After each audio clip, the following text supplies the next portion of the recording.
the arambai and the uchine. That's embarrassing, but I'm going to leave that in. I'm not going to cut that out of this film. Yay! Hi, it's Todd from Todd's Workshop and Todd Cutler here, and I am back with... Matt Easton, Schola Gladiatoria. But the other confession that I have to make is that we have filmed this weird weapons before, but I utterly messed up the filming, so we're doing it again. So, this is weird weapons. Okay. It's not normal weapons. We're going to get really weird here. We're going to get really weird. Okay. Bring them on in. Oh. Oh, that's quite weird. Drac delivery. Oh! Really weird or a bit weird? Farthest from home or not? Let's go for that. What is that? Oh! Oh, wow. I mean, it's pretty. It looks like something I'd mount on one of my helmets, actually. Arambai. So that's Indian. Oh, wow. And then this Wow. is an uchine, Japanese. Oh, uchine, right. uchine, I'm not sure on the pronunciation. Both throwing darts, both covering the medieval period, obviously not Western European, which is usually my heartland. So first of all, we've got the arambai here, which is a steel arrowhead, lance head, spear head, intermediate kind of size, an ash wood shaft on my one, and then peacock feathers bound here and here around the shaft, but basically giving that sort of fletched shuttlecock type arrangement, really. What do you know about them? Not very much. So when you revealed this to me, I'd never seen one before, which surprised me because, as watchers of my channel will know, I actually talk about Indian and Indo-Persian arms and armour quite a lot. And I'm amazed that I've never noticed. I mean, it might be there hidden in one of the books I've got, but I've never noticed these before. Well, I saw this in the Pitt Rivers Museum in Oxford. Okay. And that's what gave me the inspiration to do it. So yeah. They've got either one or two of them, I can't remember. Looking at it, it sort of reminded me of it reminded me of the Japanese uchine, which I didn't know about. We'll get to that in a second. But it also vaguely reminded me of some of the short javelins, like the jarid that the Ottoman Turks and perhaps the Persians made some use of as well. And that was a horse-mounted javelin. So basically yeah. they're short weapons, not dissimilar in size to this, perhaps a little longer. Yes. That they are jabbing down, throwing down, throwing. I'd almost call them more of a dart than a javelin, but they are probably a bit longer than this, and there's some in the Wallace collection. Those tend to come in a sort of a sheath, if we could call them that, I guess a quiver. Yeah, and usually you have, 3 or 4 of them, this sort of number, and they're used essentially shooting almost at one-on-one distance, very, very short range as you ride past. And of course, some people won't like this, but of course they can be thrown at an enemy's horse rather than the person, which of course could be the most effective way of stopping that person chasing after you. So if you want to make a quick getaway, I guess throw a dart at the horse and then ride off. But the way it's used basically is the horde of horsemen come forward towards the fighting lines of the enemy, and at the last 5 metres, 10 metres, the demonstration I gave, they were thrown very high, but they would also go great sort of being thrown flat, but basically a rapid in and out disruptor of the enemy forces. Before they can recover, these are in and the throwers are out. Yeah, and the other thing is, I think there's some implication that these were used against the Burmese. So obviously India, massive continent, and it contained lots of different rival kingdoms, empires and peoples, and Burma up there had many wars with their Indian neighbours. And in fact, when the British were ruling over India, Burma was kind of considered part of India at that time. But certainly the Burmese were very formidable, and the British had a number of wars against the Burmese kingdom. And as far as I know, the Burmese primarily are infantry, but the Indians make extensive use of cavalry, and this is, as far as we know, a cavalry weapon. So perhaps this is an anti-infantry weapon, if you're doing hit-and-run tactics against infantry. I mean, that's the way I saw it demonstrated. But I think before we carry on with this, we should go and test it, try it, throw it in different ways, see what it does. So down the range here, a bit more space than we had at fight camp. Now, the way I saw it used was an underhand throw. Okay. Or at least it looked like an underhand throw. The footage was a bit too grainy to see. So they were raining down from above. So the first thing I'm going to do is just quite simply... Oh, no, I'm not. That's embarrassing, but I'm going to leave that in. I'm not going to cut that out of this film because that's going to bring me something else. That caught on the finger loop at the back, or the loop of cord at the back, and that's what happened there. You wouldn't be popular in the cavalry regiment, would you? I would not. Right, we're going to go for that again. If you choose, you can pretend that you didn't see that last throw. So I went round like that. I'm not going to do that, actually. I'm just going to go under. Ah, that's better. So I held that loop cord down that time. Okay. So, like, throw So one. you didn't use it in the I throw? didn't use it in any okay. way. But you can see from there I've got, what, 25 metres, something like that. It's coming down. Nice. That's a good distance.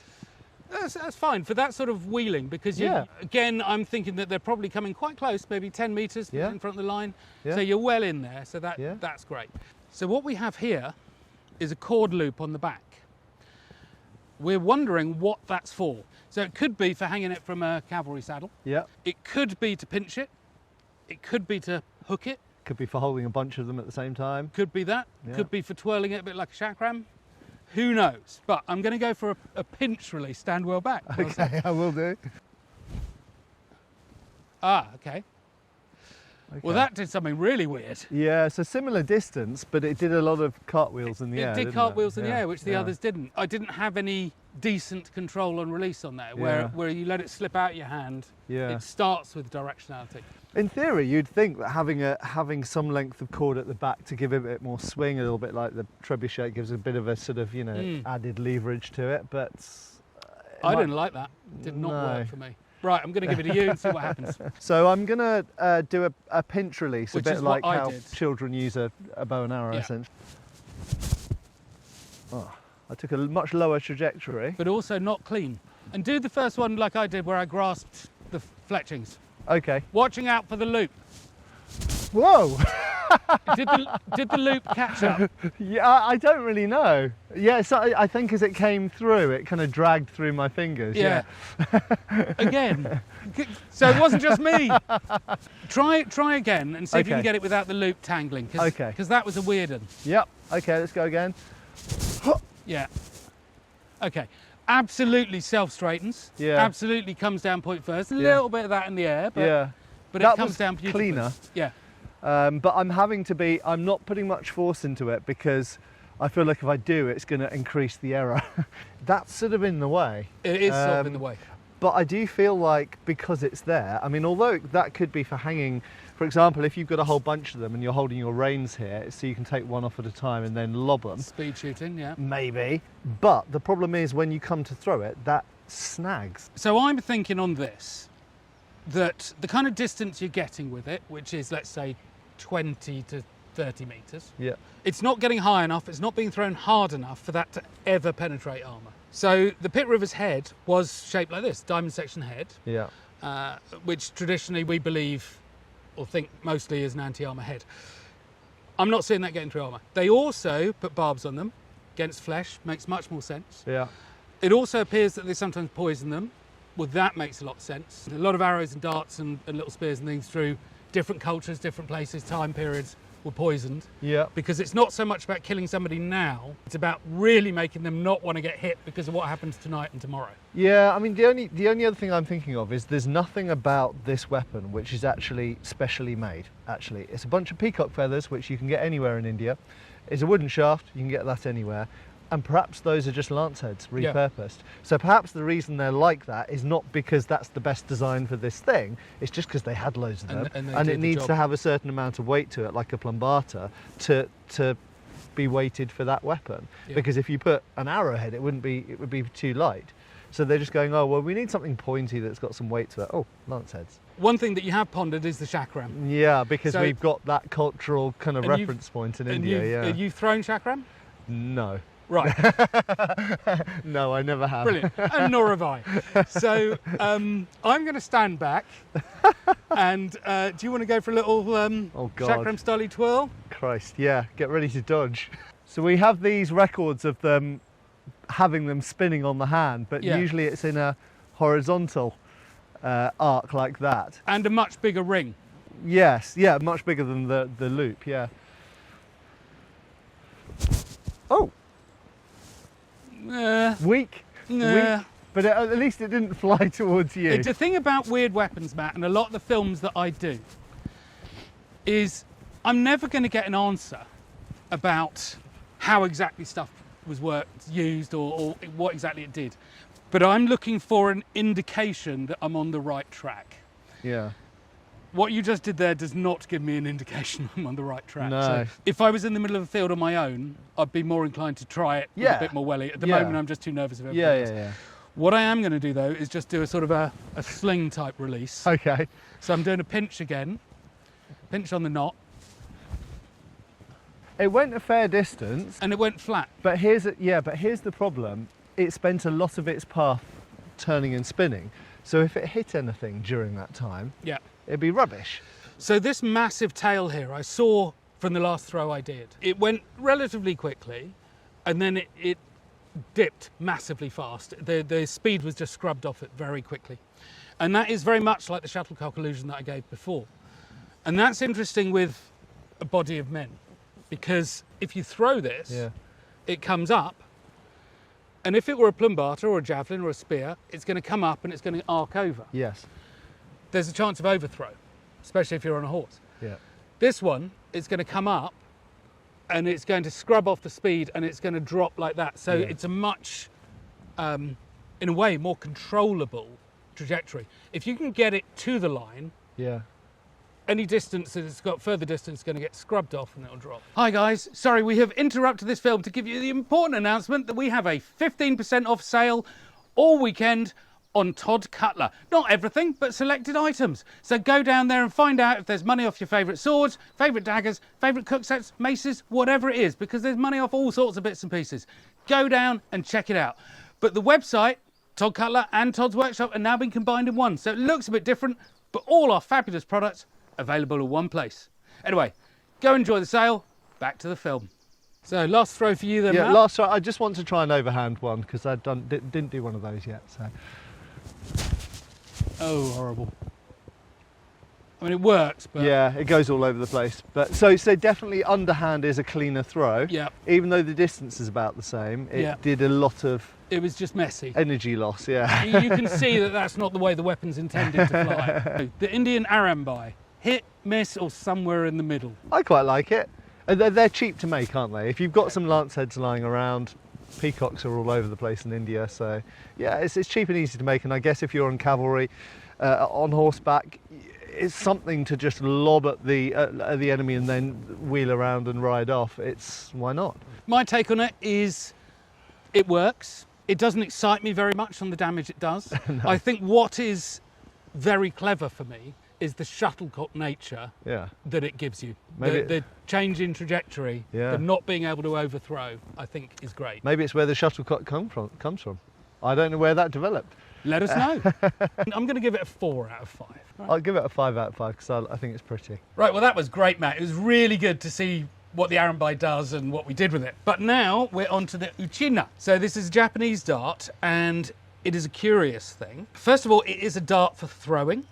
And it is a dart for stabbing, but they were also thrown loose like this, and they were thrown tethered with a cord. They're nominally supposed to be arrows. The idea is that they were originally created from broken arrows, and it has an arrow nock in the end. But that is purely a stylized historical throwback to the origins of what the weapon was, because you can see by the shaft size on it, it has nothing and never had anything to do with an arrow as this was made. You've got here a very anti-armour type head, so you can absolutely see it in a stabbing context. I don't think we need to go into that. It's the throwing of it that I'm really interested in. So give me your thoughts on it. Well, as you say, Todd, so I've actually seen a number of antique ones of these, and I became aware of these about 2 or 3 years ago because a fellow dealer I know actually had a bunch of the original ones, and I had at that point never seen them before, and I was fascinated, so I did some reading on them. And as you say, one of the things that's kind of weird about them is they are literally made like an arrow. So they have a nock in the end, even though it's not intended to be knocked onto anything. So it's almost like they're symbolic, and certainly they retain certain aspects of a symbolic arrow. And we see some parallels with that with the giant European medieval javelins that seem to be made like giant arrows, but that we sometimes see skeletons throwing them. The head is interesting in that it is both like an arrowhead, but it's also quite like a yari head as well. So it's like a spearhead because of its size, but actually It's because the Yari head and the spearhead can be very, very similar. That one is just a bigger version of the other a lot of the time. So it has a tang going into the... so that's a very Japanese way of doing things. In fact, the Japanese did sometimes make sockets. They called it fukuru, which just means like bag or sack. So they do have socketed heads sometimes, but their typical way of making things is with a nakago or tang that goes inside the shaft. Unusually long tang from a Western European. Yeah, and so the Yaris can be incredibly... Sometimes the tang is way longer than the actual head on the Yari, yeah. So, and that, of course, affects the point of balance to some degree because you've got steel coming down inside the shaft. So I always feel with both with Yari and also with these, they're heavier than they look. It feels a bit like throwing a rondel dagger. And, of course, you mentioned that blade, and that cross-section, that triangular cross-section, I feel, is optimised for dealing with things like mail, armour, perhaps lamella. I don't think it's going to go through lamella. I don't think it's going to go through armour, period, when it's thrown. Well, I'm not expecting that. No. You're in doubt? I think it depends on the armour. I think it'll go through mail. I think it'll go mail with a good enough throw. Well, you know what? Let's find out. So we'll get some mail out and we'll have a look. Yeah, I quite like how robust these things are, and they do feel like a little mini Yari. And so you mentioned, we won't go into any great depth, but you did mention using these as stabbing implements. A point of interest, some viewers might not know that Yari or spearheads are sometimes mounted on tanto or knife handles. So they had the equivalent. I didn't know that. So they had the equivalent of a rondel dagger, and instead of inventing a new weapon, they just took a Yari and they mounted it into a dagger handle, and that was the anti-armour. That was their version of a rondel dagger. Right. I think it's probably time we went through this and see what it does. Cool. And I'm going to line you up with some mail because I have my doubts about that one. And we have a variety of targets. So first of all, we've got a big foam one that even you and I can hit at this range. Hopefully. We have a fallen adversary and we have a man in mail. Yeah. So we'll have a look at that. Now, looking through the text that I have, there seem to be three principal ways to throw this. So one is just like a pub dart. Yep. So just overhand like that. Yep. Okay. We can all see that. The other descriptions that you see, or the depictions you see rather, are what looks very much like a no-spin knife throwing system, basically. So it seems to be like that, and you can see from the pictures that his hand is very flat and very outstretched during the throw. The other is that it's the same, but the overhand. I think the first one, I'll just throw it like a dart, and we'll see how we go. The range seems to be pretty close, about 3 odd metres, something like that. It works. No great surprise there. Right? Clean flight, clean penetration, great. Yeah. This is where it goes wrong. So I don't do no-spin knife throwing, don't do knife throwing at all. So I've got no idea what I'm doing, so please, I'm sure you're not going to hold back and tell me. But effectively, it's an underhand throw like that. I'm assuming to try and keep everything in line at the point of release. Yeah. It was a bit... Yeah, but it's stuck in. Force not great. No, the previous throw was definitely deeper, wasn't it? Yeah, I achieved it. And then the overhand where it really goes wrong. Very wrong. Oh no. Well, that was interesting in its own right. Stop laughing. Not funny. It's science. It's science. So this is straight-grained 16mm ash, good, solid shaft wood. It landed badly, unsurprisingly from my throw, and it snapped. So a little bit of first aid and we're going to go again. But again, this absolutely shows that you mistreat a weapon, things go wrong. You use the weapon, like I just did, use the weapon as it should be used, and things tend to stay in one piece. I'm just glad it was you rather than me. Oh, right, yeah. It's all right. I'm not one prone to shouting. Back in a minute. So I've repaired this uchine, and I very simply just put glue in the crack and a binding over the top. But interestingly, that brings me back to another point, because the uchine seemed to be, as you alluded to at the beginning, almost a stylised, very, I forgot the word you used really, but symbolic type weapon. Yeah. And they're very fancily painted very often, and they have multiple bands of binding. Yeah. Might have just found out why. Right. Who knows? Have a go. So, not that. Slapping, yeah. It skimmed off the adversary and went in. There we go, right, okay. Oh, I'm starting to remember now. Was that more of a sideways throw? No, it's you let go when it's still pointing down. Not quite.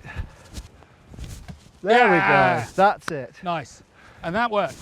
So, so you're grasping the shaft, you're doing it differently to me, you're holding it a lot further forward than I was. Yeah, I'm letting it slide through a bit. So I'm starting to let go of it as it's still pointing downwards. I wonder if the letting it slide through There we go. creates a bit like a gun barrel. Yeah, exactly. It guides it. Yeah, there you go. As far as I can tell, similar kind of technique to shown in diagrams. Exactly. There we Oh. go. And again, you go back to the sources and you're like, okay, they show it that way for a reason. So that we've got, just try an overhand pub dart throw. All right, good. Now the overhand throw, I think is eluding us a little bit at the moment. I don't want to risk that again because otherwise it's end of film. But what I would say about all of those throws, all the ones you did, all the ones I did, whichever way, there's not a vast amount of power in that. No. Now, a nice needle point, a little bit of weight in there, I don't know what, 250 grams, 200 grams. Uh-huh. You know, you're not going to want it, No. but I don't think it's doing vast amount. However, putting you on the spot here, a little bit of a braggy moment earlier on, and Matt thought that it might deal with male. So we have our male adversary there. Give it a go. Okay, Matt, take it away.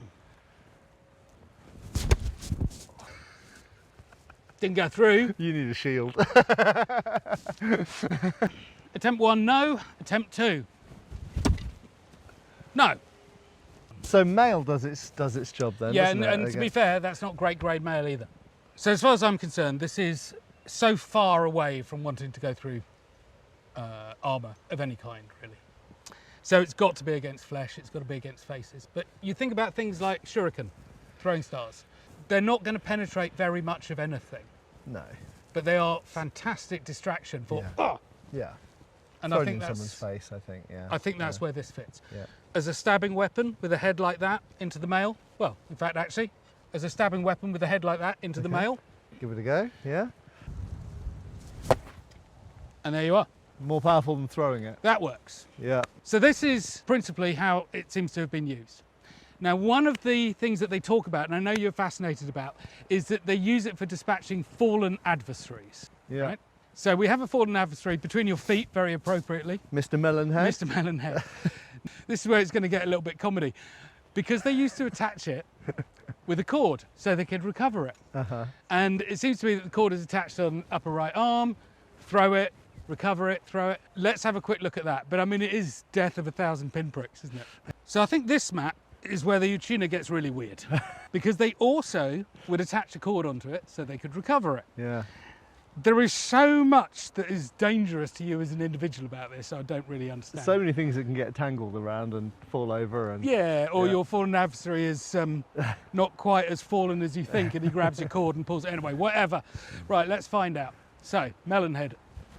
Oh, no, right, well, I missed the first one, so let's go again.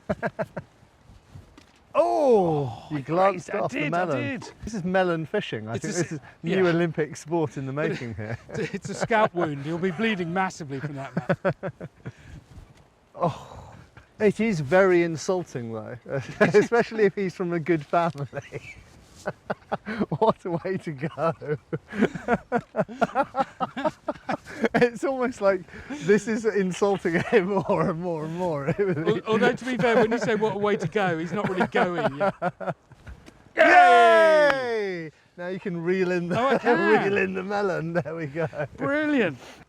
Now we need the photograph for Instagram, don't we? But you have to hold the melon closer to the camera so it looks big. Although I'm not sure what the resistance of melon skin is. You know, it's in one side, one out the other.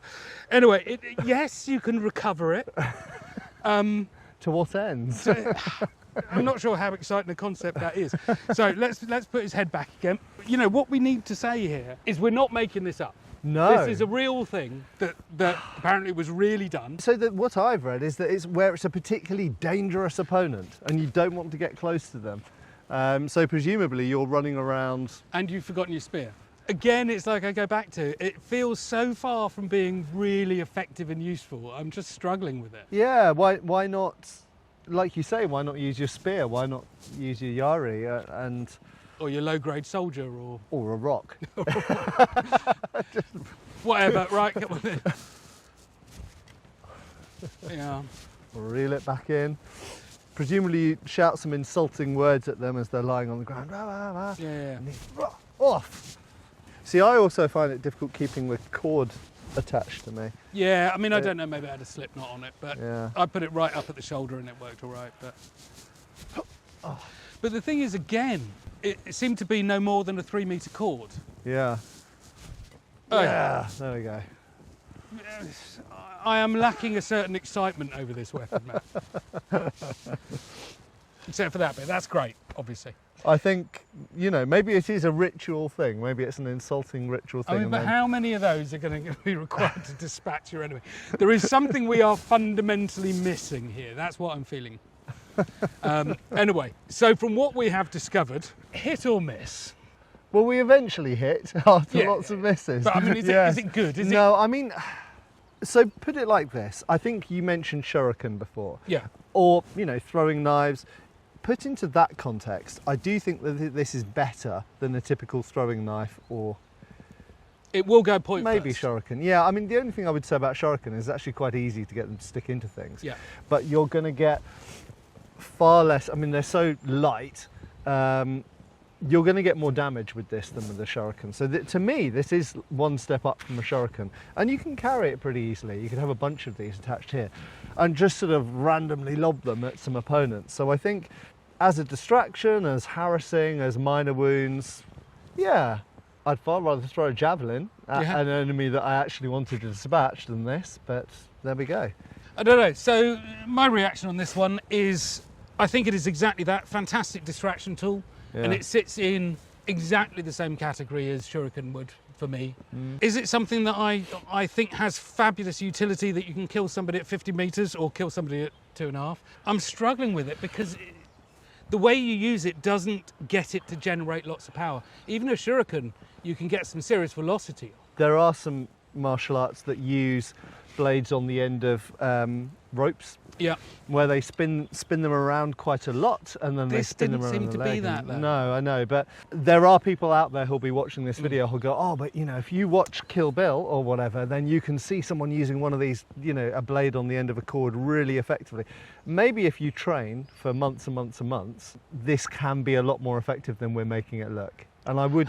I don't think there's a maybe in that, Matt. I would always concede that obviously with these weird weapons, they are new to me. Yeah. They're relatively new to you. So it could probably be more effective than we're making it look. Yeah. The question is how effective. And I would always argue, no matter how much you trained with this, I would always say that a normal Yari just thrown would be a lot more effective than this. But I think, Matt, there are an awful lot of parallels with knife throwing in this thing. Yeah. And although we were cheating in a way and using it like a dart at the end because it was easy for us. Yeah. But I think that it needs an expert. And so, Adam Saladin, if you're out there and you want to have a play with this thing, drop me a line and we'll get it in the post to you. So the arambai from India and the uchine from Japan, today's weird weapons. But thank you very much. And don't forget, we've got a second channel as well. We've got fantastic websites, both of us do. If you like what we do here, you'll like our websites. And we've both got Patreon too, which fantastic help for making films like this. So thank you very much for sticking with it. Weird weapons, thank you very much, Matt. Cheers, Todd. See you again.